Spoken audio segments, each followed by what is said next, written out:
We know galactose. So an enzyme named galactose. The top end consumption of one cell. So galactose will be converted to glucose, galactose 1-phosphate. So it will happen at this point. Here, phosphorylation of the galactose took place. So as a result, the galactose are converted into the galactose 1-phosphate. Now, in this case, here is pre-assembled UDP glucose. Pre-assembled UDP glucose. So the pre-assembled UDP glucose will combine with this galactose 1-phosphate and this, and will give us one glucose 1-phosphate, while on the other side will give us galactose UDP glucose.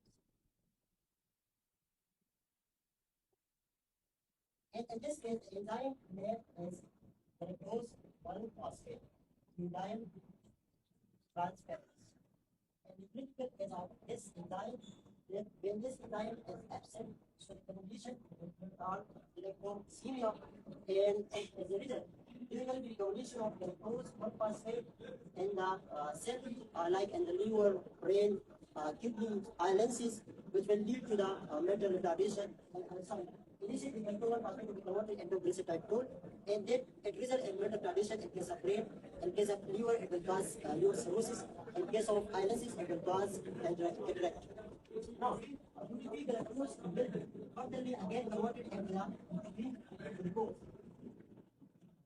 And as a result, the cycle will be again recycled, so the UDP glucose will again used in this process. Now, what happens? UDP glucose can be again used in this process, and as well as our main focus is that we have to convert this galactose into glucose, and the glucose is the main component which is used in the glycolysis and cell generation process. So, UDP glucose will be converted with the help of glycolysis into the glycogen.